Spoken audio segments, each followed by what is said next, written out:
بسم اللہ الرحمن الرحیم الحمد للہ الذی دل علی ذاتہ بذاتہ الذی لیس لصفتہ حد محدود ولا نعت موجود ولا وقت معدود ولا اجل ممدود الذی لہ مصائر الخلق وعواقب الامر الصلاۃ والسلام علی امینہ وحبیبہ وخیرتہ من خلقہ حافظ سرہ ومبلغ رسالاتہ بشیر رحمتہ ونذیر نقمتہ العبد المرتضی والنبی المجتبی والرسول المصطفی ابی القاسم محمد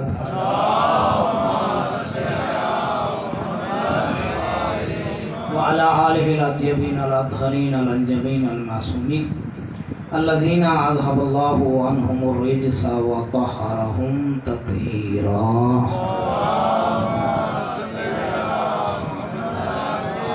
لا سیما علی الامام الثانی عشر بقیت اللہ وحجتہ المنتظر اما بعد فقد قال اللہ سبحانہ فی کتابہ المجید بسم اللہ الرحمن الرحیم قل ان کنتم تحبون اللہ فاتبعونی یحببکم اللہ بآواز بلند صلوات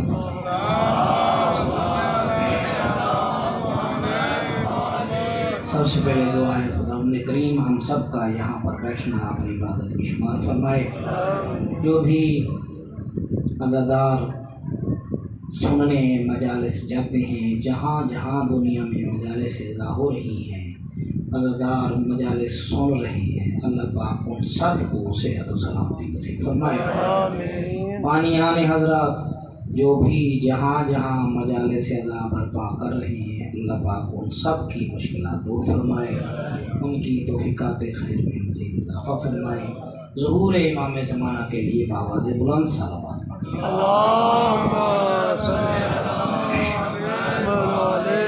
قرآن حکیم کا مشہور یہ فرمان اللہ تعالیٰ کا یہ حکم جو اللہ نے ہمیں بتایا ہے جس میں اللہ پاک یہ ارشاد فرما رہا ہے اپنے حبیب سے کہ اے میرا حبیب یہ لوگ آ کر دعویٰ کرتے ہیں کہ انہیں اللہ سے محبت ہے اور اس وقت کائنات میں تقریباً جو بڑے مذاہب ہیں یعنی اسلام ہو گیا یا یہودیت ہو گئی یا عیسائیت ہوئی سارے اللہ سے محبت کا دعویٰ کرتے ہیں. تو اللہ نے کہا میرا حبیب انہیں کہہ دو محبت میں اس وقت سچے سمجھے جاؤ گے جب میرے رسول کی پیروی کرو گے. جب میرے رسول کا کہنا مانو گے حکم مان لو گے پیروی کرو گے پھر تمہیں یہ کہنے کی ضرورت پیش نہیں آئے گی کہ تمہیں اللہ سے محبت ہے. اللہ خود فرمائے گا مجھے ان سے محبت ہے. پھر انسان کو دعوے کی ضرورت ہی پیش نہیں آئے گی. یحببکم اللہ اللہ تم سے محبت کرے گا لیکن شرط یہ ہے کہ پیروی رسول گرامی قدر ہو اتباع رسول گرامی قدر ہو اطاعت رسول گرامی قدر ہو. اس اطاعت کا معیار ہم سمجھیں کہ وہ اطاعت کا معیار کیا ہے. دیکھیں حضرات ہم نا بعض اوقات دوست آ کر بیٹھے ہوتے ہیں نا باتوں میں. ایک شخص سے میں نے پوچھا یہ جو نماز پڑھتی ہو کیوں پڑھتے ہو؟ کہا جی ہم جنت میں جائیں گے. کیا بات ہے. اچھا روزہ عبادت جنت میں جائیں گے. وہ تمہیں کیسے یقین ہے کہ تم جنت میں جاؤ گے؟ انہوں نے کہا کیونکہ اس رسول نے ہمیں بتایا ہے جو رسول کبھی جھوٹ بولتا ہی نہیں ہے.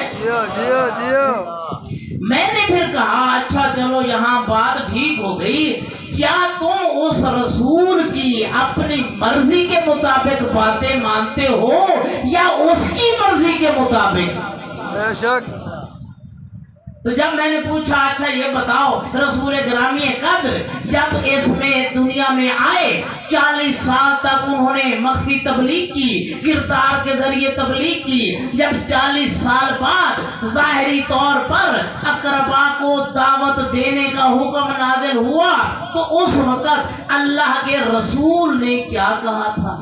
کیا بات، ذرا توجہ کریں کہ اللہ کے رسول نے ایک وعدہ کیا تھا، تمہیں یاد ہے؟ یہ تو تمہیں یاد ہے کہ اللہ کے رسول نے وعدہ کیا نماز پڑھو گے جنت جاؤ گے، روزہ رکھو گے جنت جاؤ گے، حج کرو گے جنت جاؤ گے، عبادت کرو گے جنت جاؤ گے۔ لیکن وہ جو پہلا وعدہ تھا جب رسول نے یہ کہا آج جو میرا ساتھ دے گا میرا وعدہ ہے وہی میرا بھائی ہوگا، وہی میرا نائب ہوگا، وہی میرا خلیفہ ہوگا۔ نعرہ حیدری، کیا وہ وعدہ یاد ہے یا اپنی مرضی کرنی ہے؟ مرضی تو یہاں ہے نہیں۔ رسول پاک نے کسی صحابی کو آواز دی، وہ نماز پڑھ رہے تھے، کیا بات ہے، انہوں نے آواز سنی، نماز میں تیزی کی، جلدی جلدی نماز پڑھی، رسول کی خدمت میں آئے، لبیک یا رسول اللہ۔ رسول پاک نے کہا میں نے تو چاند لمحے پہلے صدا دی تھی۔ اس نے کہا یا رسول اللہ میں نماز پڑھ رہا تھا۔ رسول پاک نے کہا ذرا بتاؤ تو صحیح تمہیں نماز کس نے بتلائی ہے؟ اسی لیے شیعہ خیر البریہ کا یہ متفق کا علماء مجتہدین کا یہ فتویٰ ہے کہ جب بھی اگرچہ نماز کو توڑنا حرام ہے لیکن اگر تم نماز میں ہو تمہیں رسول صدا دے تمہیں امام صدا دے تو اپنی نماز توڑ دو، رسول اور امام کی آواز میں لبیک کہو۔